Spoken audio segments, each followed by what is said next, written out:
ఏంటి మాస్కులు ఏంటి అక్కడ? సేమ్ ప్రాబ్లమ్స్ రిపీట్ అవుతూ ఉన్నాయి. మీరు వస్తే రోడ్డు అంతా కూడా తారు రోడ్డు అన్నారు కదా, ఏమైపోయింది? ఆ బొక్కలు ఎందుకున్నాయి ఇప్పుడు రోడ్డు మీద? అవి బొడ్చండి. అదేమంటే ప్రతిపక్ష నాయకుడు వస్తే తాట తీస్తాం మేము. మీరు అధికారంలోకి వస్తే కదా, మీరు అనుకున్నారా మీరు అధికారంలోకి వస్తారని? మీరు వస్తారా? మీరే చెప్తున్నాను, 2 సార్లు ఓడిపోయాను, 2 సార్లు. ఒకసారి ఒక చోట, ఒకసారి 2 చోట్ల. నేను 2 సార్లు ఓడిపోయాను. కానీ మేము ఎలా వచ్చాం ఇప్పుడు? 94% స్ట్రైకింగ్ రేట్ అట, వీళ్ళకి 100% అంట. ఇదేమైనా క్యారమ్స్ అండి? స్ట్రైకింగ్ రేట్ కొడితే వచ్చి పట్టడానికి ఈవీఎం సంగతి ఏంటి అసలు? దాన్ని ఎందుకు మాట్లాడరు? మీ స్ట్రైకింగ్ రేట్ ఏంటో రేపు ప్రజలు తెలుస్తారు. కాబట్టి నేనేమంటున్నానంటే, పవన్ కళ్యాణ్ గారు డిప్యూటీ సీఎం హోదాలో కొంత వర్క్ చేస్తే బాగుంటుంది. సైన్స్ అండ్ టెక్నాలజీ మినిస్టర్గా ఆంధ్రప్రదేశ్కి పాపం ఎకనామిక్స్లో వచ్చినటువంటి ముఖ్యమంత్రి గారు నేర్చుకొని పనిచేస్తున్నాడు. మీరు సైన్స్ అండ్ టెక్నాలజీ మినిస్టర్గా మీరు ఎప్పుడైనా క్వాంటమ్ వ్యాలీని గురించి కానీ, సిలికాన్ వ్యాలీని గురించి కానీ, లేకపోతే ఏ టెక్నాలజీ గురించి కానీ, లేకపోతే రకరకాల యాప్స్ గురించి కానీ, లేకపోతే ఇంజనీరింగ్ కానీ, లేకపోతే ఇంకో విద్యార్థులు కానీ, ఎవరికైనా కొత్త యాప్ కానీ, కొత్త టెక్నాలజీ కానీ సైన్స్ అండ్ టెక్నాలజీలో మీరేమైనా తీసుకొచ్చారా? అంతెందుకు రైతుల కోసం ఏమైనా సైన్స్ అండ్ టెక్నాలజీ మీరు వాడుతున్నారా? అంతెందుకు ఈ రాష్ట్రంలో ఉండే మైనింగ్ ఉంది, మీరు మీకు అడవులు ఉన్నాయి, ఫారెస్ట్ ఉంది. ఫారెస్ట్లో where can science can be used, technology can be taken in to account. ఎక్కడైనా మీరు ఏమైనా చెప్పారా? చెప్పండి. ఈరోజు ఇప్పుడు మీరు కగారే ఒకటి పెట్టుకున్నారు. కగారే ఈ రాష్ట్రంలో ఉన్నటువంటి నల్లగొట్ట మీద మీరు చేసిన ఒక ప్రయోగం, బీజేపీ వాళ్ళు చేసిన ప్రయోగం కనపడుతుంది. అక్కడ ఏమున్నాయి మీరు చెప్పారా? వాళ్ళు అక్కడ ఉన్నటువంటి భూగర్భంలో ఏమేమి ఉన్నాయో చెప్పారా? సైన్స్ అండ్ టెక్నాలజీ సంబంధించే కదా. ఆంధ్రప్రదేశ్లో అది భాగమే కదా, సగం ఉంది. ఇప్పుడు నల్లమల ఫారెస్ట్లోకి వెళ్తున్నారు, ఉంది కదా. ఫారెస్ట్ ఎక్కడ ఉందో తెలియదు, ఫారెస్ట్లో ఏముందో తెలియదు. చెప్పరు, తెలియదని నేను అనుకోవట్లేదు. చెప్పరు. సైన్స్ గురించి మాట్లాడండి, లేదు. క్లౌడ్స్ గురించి మాట్లాడండి, లేదు. పంచాయతీరాజ్ ఓకే, కొంత 2-3 నెలలు మీరు రివ్యూ చేశారు, వదిలేస్తారా? అంటే మీ డిపార్ట్మెంట్లో ఒక సీనియర్ మోస్ట్ ఆఫీసర్ ఉంటే అతనికి అప్పచెప్పి డిజిటల్ సిగ్నేచర్ సైన్స్తో సహా మీరు చూసుకోండి, నాకు టైం లేదని మీరు వెళ్ళిపోతారా? మీరు కొంత గవర్నెన్స్ చేసి సెట్ చేసి మీరు దానిలో కంటిన్యూస్గా ఉండి మీరు మాట్లాడితే మేము రాలేకపోతే, అమ్మో పవన్ కళ్యాణ్ గారి ప్రభావం వల్ల, ఆయన అడ్మినిస్ట్రేషన్ వల్ల, చంద్రబాబు నాయుడు గారి కన్నా ఈయన కొత్తగా వచ్చినప్పటికీ పాపం ఆయనకి 40 ఏళ్ళ ఇండస్ట్రీ ఉంటే, జగన్మోహన్ రెడ్డి గారు 5 సంవత్సరాల్లో 2 సంవత్సరాలు కరోనా ఉన్నా, లాస్ట్ ఇయర్ ఎలక్షన్ అయినా 2 సంవత్సరాల్లో చంద్రబాబు నాయుడు గారి పరిపాలన మించి 2,75,000 కోట్ల రూపాయలు ఎక్కడ అవినీతి లేకుండా, ఎక్కడ మిడిల్ మ్యాన్ లేకుండా బెనిఫిషియరీస్ని గుర్తించి ఇర్రెస్పెక్ట్ ఆఫ్ పొలిటికల్ పార్టీస్ లబ్ధిదారుడు పంపించేట్టు చేసాడే. మీ పంచాయతీరాజ్ డిపార్ట్మెంట్ వాడుకొని మీరు అలాంటిది ఏమైనా చేశారా? లేదు కదా. వెళ్ళండి, మా చేమకూరు దగ్గరికి వెళ్ళండి. ఇప్పుడు కూడా పొల్యూటెడ్ వాటర్, పొల్యూటెడ్ గాలితోటి జనం చచ్చిపోతా ఉన్నారు. It comes under you. Panchayati Raj శాఖ సంబంధించి కదా వస్తుంది. మీరు వాటర్ లేదు అక్కడ, డ్రింకింగ్ వాటర్ లేదు, రోడ్డు సరిగా లేదు. మేము నూతలపాడు నుంచి అటు పొదిలిపోవాలంటే నీకు చేమకుర్తి మొత్తం కూడా రోడ్ అంతా పోయి ఉంటుంది. Because of heavy load of granite and all. Srikakulam నీకు ఆ బోర్డర్ కనపడుతూ ఉంది. మీరు పంచాయతీరాజ్లో ఉండి మీరు గ్రామాలు తెలియకపోయే, లేకపోతే మూలలు తెలియకపోయే, మీరు వైఎస్ఆర్ కాంగ్రెస్ పట్టిన అసలు రానివ్వను, వస్తే కదా పోనీ మాట్లాడారు. అది వస్తే కదా అనుకోవడానికి మీరు చేస్తే కదా, ఇన్పుట్ ఇస్తే కదండి అవుట్పుట్ వచ్చేది. ఈ రెండింటి మధ్య ఒక ప్రాసెస్ జరుగుతుందిగా. మధ్యలో ఒక మిషన్ ఉంటుంది కదా, నువ్వు ఇక్కడ ఏదైనా టైప్ చేస్తేనే కదా నీకు అవుతుంది ప్రింట్అవుట్ వచ్చేది. నువ్వు ఉత్త పేపర్ ఇస్తే టైప్ చేయడం చేత కాకపోతే ఒట్టి ఖాళీ పేపర్ వస్తుంది. మీ ప్రాసెస్ ఎక్కడుందని అడుగుతున్నాను నేను. ఐఎమ్ సారీ, నేను అసలు జనసేన గురించి చాలా తక్కువ మాట్లాడదు. ఎందుకు మాట్లాడాలి? Is also part of this government కదా. వాళ్ళు కూడా గవర్నమెంట్లో ఒక భాగము. సరే, వాళ్ళు ఎన్ని సీట్లు వచ్చాయని పక్కన పెడితే వాళ్ళు కూడా ఒక ప్రాథమికంగా ఉన్నారు. ఆయన ఉప ముఖ్యమంత్రిగా ఉన్నప్పుడు ఖచ్చితంగా ఆయన మాట్లాడేదానికి మీరు అపోజిషన్ పార్టీకి మీరు కౌంటర్ ఇవ్వాల్సిన బాధ్యత ఉంటుంది కదా. అంటే ఇప్పుడు నాకు ఒకటండి, అడ్మినిస్ట్రేషన్లో where is your part as a deputy CM, అదొకటి నాకు చూపించండి. మీ సొంత డిపార్ట్మెంట్లో ఒకటి చూపించండి నాకు. ఈ రెండిట్లో లేనప్పుడు how can you say that YSR Congress party never will come in to the power అని మీరు ఎట్లా చెప్తారు? సత్తెనపల్లి జగన్మోహన్ రెడ్డి గారు పోతుంటే మీరు 3 వెహికల్కే పర్మిషన్ ఇచ్చారు, 100 మందికి ఇచ్చారు. కానీ కొన్ని వేల మంది ఎలా జాయిన్ అయ్యారు మధ్యలో? పొలాలు గట్టులు పట్టుకొని మీరు రావద్దన్నా, మీరు నోటీసులు ఇచ్చినా, లేకపోతే మీరు వెహికల్స్ని ఆపేసినా, మోటార్ బైకులు వేసుకొని, సైకిళ్ళు వేసుకొని జనాలు ఎలా కదిలి వచ్చారు? ప్రజా ఉద్యమం ఎలా నిర్మించబడింది? ప్రజలే అవసరమైతే వాళ్ళకే వాళ్ళు ఉద్యమాన్ని నిర్మించుకుంటారు. మీకు కూడా తెలుసు కదా, 1,00,000 పుస్తకాలు చదివినటువంటి వ్యక్తులు కదా, తెలియదని నేను ఎందుకు అనుకోవాలి? ఆయన సరే, ఆయన అది వేరు, ఆయన ఏదో కామెంట్ చేస్తూ ఉంటారు కానీ లేదు సార్, ఒకసారి అన్నాడు సార్ ఆయన, తరిమల నాగిరెడ్డి గారిని గురించి మాట్లాడే అర్హత జగన్మోహన్ రెడ్డి గారికి లేదు, పుచ్చలపల్లి సుందరయ్య గారిని గురించి మాట్లాడే అర్హత జగన్మోహన్ రెడ్డి గారికి లేదు. ఒక అనుకుందాం, పాపం తరిమల నాగిరెడ్డి ఎవరో జగన్మోహన్ రెడ్డికి తెలియకపోవచ్చు, పుచ్చలపల్లి సుందరయ్య ఎవరో తెలియకపోవచ్చు. కానీ పుచ్చలపల్లి సుందరయ్య తరిమల నాగిరెడ్డి గారు ఏం ఆశించారు? సమాజం కోసం వాళ్ళు ఆలోచించారు, అంతే కదా. లేకపోతే పేదరికాన్ని తీసేయటం కోసం, లేకపోతే పేదవాడికి ఇంగ్లీష్ని ఇవ్వటం కోసం, పేదవాడికి ఆరోగ్యం ఇవ్వటం కోసం. మూడే కదండి నేషనల్ బిల్డింగ్లో ఉండే అంశాలు, మూడు సార్. ఒకటి ఎడ్యుకేషను, ఒకటి హెల్త్, మూడోది సర్వీస్. ఈ మూడే. ఇంతమంది ఈ డిపార్ట్మెంట్ పెట్టుకొని చేసిన సొసైటీ డెవలప్ కావాలంటే, బిల్డ్ కావాలంటే మూడే ఉంటాయి.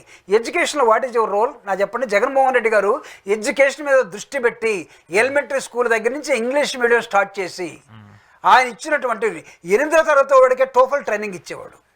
8వ తరగతి వాడికే నీకు ఫారెన్ పోవాలంటే ఏ సర్టిఫికేట్ జిఆర్ఈ రాయాలంటే ఏం కావాలో నేర్పేవాడు. ఆయన బైలింగ్వల్ బుక్స్ ఇచ్చాడు. ఆయన ఇంగ్లీష్ మీడియం అనేదాన్ని డాక్టర్ బాబాసాహెబ్ అంబేద్కర్, పూలే, పెరియార్ వీళ్ళందరూ ఏం ఆశించారో దాన్ని చేసుకొని వచ్చాడు.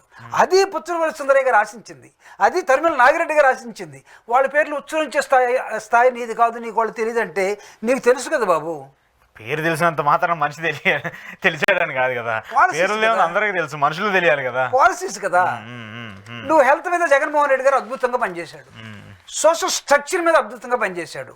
లేకపోతే 2,75,000 కోట్ల రూపాయలు వితౌట్ మిడిల్ మ్యాన్ లబ్ధిదారుడికి చేరుతున్నాయి అంటే సార్, అసలు ఇది ఈ దేశంలో ఇది ఒక సంఘటన. దీన్ని తీసుకోవాలి. జగన్మోహన్ రెడ్డి గారు వాలంటీర్స్ వాడాడా, లేకపోతే మా పార్టీ నాయకులను పక్కన పెట్టాడా, ఇవన్నీ ఉంటే నెగటివ్ మాకుంటాయి. కానీ ది వే ఈ అప్రోచ్ పీపుల్, దట్ లబ్ధిదారుడు పూర్ పీపుల్ కి సంబంధించి కావచ్చు. ఎలా వచ్చింది? మీరేమైనా చేశారా? మీకు ఎంత పంచాయతీరాజ్ డిపార్ట్మెంట్, ఒక పెద్ద డిపార్ట్మెంట్, మీకు మినిమం విలేజ్లో వాటర్ సప్లై చేసే ఏఈ దాకా ఉంటాడు, ఇక్కడ నుంచి ఎస్సీ దాకా, ఈఎన్సీ దాకా. మీరేం చేశారు? What is your next alternative policy? Tell me. నేను అడుగుతున్నానండి. ప్రజా జీవితంలో ఉన్నారు కాబట్టి, డిప్యూటీ సీఎంగా ఉన్నారు కాబట్టి, మీరు ఎడ్యుకేటెడ్ కాబట్టి, మీరు పుస్తకాలు చదివి ఉన్నారు కాబట్టి, you can speak on naxalism, you can talk in socialism, you can talk in China, Russia, revolutionary పోరాటాలు, ఇవన్నీ తెలిసిన వ్యక్తి కదా మీరు. అప్పుడప్పుడు వేసే క్వశ్చన్లకి మధ్యలో సమాధానం కూడా దొరకపోవచ్చు, అందకపోవచ్చు. నేను ఒక మాట అన్నాడు, తల్లిదండ్రులు నిద్రలేసేటప్పుడు కొట్టుకుంటూ లేస్తే పిల్లలు ఎలా ఉంటారని ఏదో ఒక మాట అన్నాడు. Yes, catching word. నేను అనుకుంటా ఇప్పుడు కూటమిలో ఏం జరుగుతుంది? బీజేపీ వాళ్ళు మిమ్మల్ని మేము 5% అని అడుగుతున్నాడు, కొట్టుకున్నట్ట, లేకపోతే మీరిద్దరు హాయిగా రాత్రితో ముద్దులు పెట్టుకొని హ్యాపీగా లేచినట్ట? నేను అదే అడుగుతున్నాడు. బీజేపీ ఏమో మీరు మమ్మల్ని తీసేసి పక్కన పడేస్తున్నారు, నామినేషన్ పదవులు ఏమో పక్కనేస్తున్నారు, ఏదో ఒక మంత్రి పదవి ఇచ్చారు తప్పితే ఇప్పటివరకు మాకు సరైన సముచిత స్థానం ఇవ్వట్లేదని చెప్పేసి బీజేపీ వాళ్ళు ఒక పక్క గొడవ, లోకల్లో ఉన్నటువంటి జనసేన వాళ్ళందరేమో టీడీపీ వాళ్ళతో గొడవ, పైన మాత్రం మేము 15 ఏళ్ళు కలిసి ఉంటాం, 30 ఏళ్ళు అధికారంలో ఉంటామని చెప్పేసి ఇదొకటి. ఏంది అసలు కాన్సెప్ట్ ఎక్కడ? ఇప్పుడు కంకర, సిమెంటు, ఇసుక సమానమైన రేషియోలో పంచితేనే నీకు ఆడ ఇటుక అంచుకుంటుంది, లేకపోతే ఫ్లోరింగ్ వస్తుంది. ఇసుక సిమెంటు నువ్వు ఇటుకను అంటించాలంటే 2 ఇటుకల్ని, దీని రేషియో నీకు తెలిసి ఉండాలా. What is the ratio of your sand? What is the ratio of your cement? First of all ఈ కెమిస్ట్రీ నీకు తెలియకపోతే నీకు ఆ 2 నీ గోడ కట్టగలవా? అంతే కదా. లేకపోతే ఈ 3 తెలియకపోతే నువ్వు ఫ్లోరింగ్ వేయగలవా, స్లాబ్ వేయగలవా? లేదు కదా. ఎలా మాట్లాడతారు? మొత్తం తెలుసు మీరు. పాపం ఏమి తెలియని జగన్మోహన్ రెడ్డి గారు ఇన్ని చేస్తే, అది కూడా కరోనా 2 సంవత్సరాలు పోయి లాస్ట్ ఎలక్షన్స్ వచ్చి 2 సంవత్సరాలు ఆయన పరిపాలన. 2 సంవత్సరాలు మీకు 1 ఇయర్ అయిపోయింది. జగన్మోహన్ రెడ్డి గారు 12 లక్షల కోట్లు అప్పు చేసే ఉన్నాడు. దాన్ని ఆఖరి తీసుకొచ్చి 5 కోట్లు అన్నారు, 5 లక్షల కోట్లు అన్నారు ఏదో బడ్జెట్లో చెప్పేటప్పుడు. ఇప్పుడు 1 ఇయర్లోనే మీరు 1,72,000 కోట్ల రూపాయలు అప్పు చేశారు. మీరు సంపద సృష్టించేవాళ్ళు కదా. ఈ 1 ఇయర్లో సంపద ఏమన్నా వర్షాలు లేకుండా పోయినాయి మీకు? మీరేసిన పంటకి, మీరేసిన పత్తికి వర్షం పడకుండా, లేకపోతే నీళ్ళు లేకుండా, లేకపోతే హ్యూమిడిటీ లేకుండా, లేకపోతే పురుగుల మందులు లేకుండా మీకు ఏమన్నా అనుకూలించక ఏమన్నా మీకు సంపద రాలేదా? ఎందుకు అప్పు చేశారు? రైతులు రేట్లు లేక ఇబ్బంది పడుతున్నారు. రైతులు పక్క హలో అని అల్లాడుతూ ఉన్నారండి. ఏం మాట్లాడతారు? రైతుల గురించి మాట్లాడండి. మార్కాపురం వెళ్ళి పొగాకు రైతులు మొన్న జగన్మోహన్ రెడ్డి వైపు ఎందుకు వెళ్ళారు? Yes, being a deputy chief minister Pawan Kalyan is here. మీరు నా దగ్గర రాకుండా, నాకు చెప్పకుండా మీరు ఎందుకు వెళ్ళారు? మీకేం కావాలో చెప్పండి, నేను ఇస్తాను అని అడిగాడా? సింగయ్య మృతి మీద సత్యనపల్లి జగన్మోహన్ రెడ్డి గారు వెళ్తుంటే సింగయ్య మృతి మీద 2 స్టేట్మెంట్లు ఇచ్చినటువంటి గుంటూరు ఎస్పీ, ఎందుకు 2 స్టేట్మెంట్లు ఇచ్చావు? హోమ్ మినిస్టర్ మీద లేవటం కాదు, లా అండ్ ఆర్డర్ లేదు అసలు, చేత కాకపోతే నేను ఆగుతానని. ఎందుకు మీరు అక్కడ ఉన్నటువంటి ఎస్పీని అడగలేకపోయారు? నేను అడుగుతున్నా, అంబులెన్స్లో సింగయ్య గారు ఎలా చనిపోయారు? మీరు అడగండి, మీకు తెలిస్తే అంబులెన్స్లో ఎట్లా చనిపోయాడని. వాళ్ళ భార్య స్టేట్మెంట్ ఇచ్చారు కదా, వాళ్ళ భార్య స్టేట్మెంట్ సాక్ష్యం చెప్పింది. జగన్మోహన్ రెడ్డి గారి ఇంటికి వచ్చి చెప్పింది ఆవిడ. టీడీపీ వాళ్ళు ఎవరో ఏదో వచ్చారని చెప్పేసి వాళ్ళ ఇంటికి టీడీపీ వాళ్ళు లోకేష్ గారు పంపిస్తే 40 మంది పోయి ఆవిడ మేనేజ్ చేయాలని ప్రయత్నం చేశారట. నువ్వు ఈ విధంగా చెప్పమ్మా, ఈ విధంగా చెప్పు అని. ఆవిడ ఎందుకు చెప్తుంది? ఆవిడకే అనుమానాలు ఉన్నాయి. ఒక బండిని తగిలిన తర్వాత ఎస్పీ మాట్లాడిన తర్వాత ఆయన పడితే చెట్టుకని తీసుకెళ్ళి కూర్చోబెడితే నాకు ఫోన్ చేశాడు, నాకు చిన్న యాక్సిడెంట్ అయింది కానీ ఏం కాలేదు, చెయ్యి మాత్రం కొద్దిగా ఉంది అని చెప్పినాడు. మా పిల్లోడితో మాట్లాడినాడు, మా ఇంట్లో మాట్లాడినాడు. మళ్ళీ నీకు 108 వాహనం ఎక్కించిన తర్వాత హాస్పిటల్లో నీకు వాళ్ళు ఇచ్చిన సర్టిఫికెట్ చనిపోయాడని చెప్పి చనిపోయాడు. చిన్న చిన్న దెబ్బలు ఉన్నాయి, వాటి వల్ల చనిపోయే ప్రమాదం లేదని వాళ్ళు ఇచ్చిన తర్వాత మధ్యలో వ్యక్తి ఎలా చనిపోయాడు? ఇప్పుడే ఒక టీవీలో మీరు వస్తూ ఉంటే ఒక బ్రేకింగ్ చూశాను. ఒక భార్య ప్రియుడు వల్ల పడిపోయి తాగి నిద్రపోతున్న భర్తకి కుత్తి కొట్టేసి చంపేసిందట. ఇది నార్మల్ మరణం అని చెప్పదలుచుకుందట. పోలీసులు దొరికిపోయింది. మీరు వాహనంలో ఎక్కించిన సింగయ్య పరిస్థితి కూడా అదే. సో దీన్ని అలా కంపేర్ చేయాల్సి వస్తుంది. ఏం చేస్తాం సార్? మీకు ఎక్కడన్నా ఒకదాన్ని అడ్రస్ చేశారా? మీరు ప్రజా సమస్యల మీద మీరు ఎందుకు పెడుతున్నారు? మీరు ముగ్గురు కలిసి నిజంగా ఉండేవాళ్ళు అయితే ఒక్కడే కదా జగన్మోహన్ రెడ్డి గారు. ఎందుకు ఆ భయం వేస్తుంది? ఎందుకంటే మేము ఫెయిల్ అయిన వాళ్ళం కదా. 151 నుంచి 11కి వచ్చాం మేము. మీరు 10th క్లాస్, మీరు ఇంటర్మీడియట్ చేరేది లేదో మాకు తెలీదు. ఎప్పుడు చెప్పలే ఆయన నేను ఇది చదువుకున్నాను నిర్దిష్టంగా. ఒక్కోసారి 7th క్లాస్ డ్రాప్ అంటాడు, ఒక్కోసారి 10th క్లాస్ డ్రాప్ అంటాడు, ఒక్కోసారి ఇంటర్మీడియట్ చదివాను అంటాడు, ఒకసారి డిగ్రీ అంటాడు. 11th అంటే ఇంటర్మీడియట్ ఫస్ట్ ఇయరే కదా. మేము అనుకున్నాం, మేము 11లో ఉన్నాం, మేము 151 నుంచి పడిపోయాం.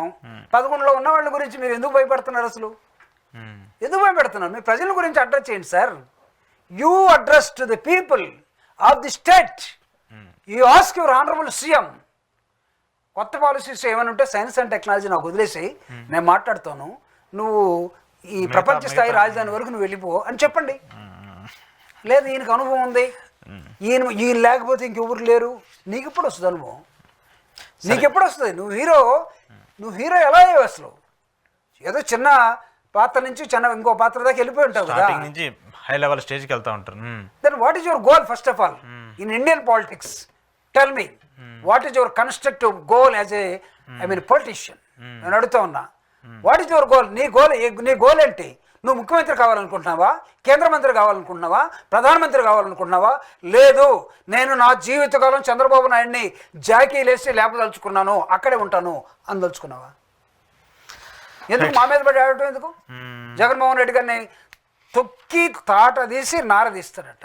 ఏమండి మీకు తెలుసు కదా, ఈ గోగులు అనేవి మనం గోంగూర మొక్కలు పెద్ద అయితే దాన్ని నీళ్ళ నానబెట్టి మురికి నీళ్ళలో ఒక 15 రోజుల తర్వాత 20 రోజుల తర్వాత 40 రోజుల తర్వాత తీసిన తర్వాత ఆ నారను తీసి కదా మనం తాళ్ళుపోయినది. జగన్మోహన్ రెడ్డి గారిని నార తీసి తొక్క తీసి నానెట్టి ఎన్ని చేయాల్సిన అవసరం? మీరు ఎందుకు కష్టపడతారు? రేపు ప్రజలు చెప్తారు కదా. సరే చూద్దాం. కంక్లూడ్ చేస్తూ చివరిగా ఈ అమరావతి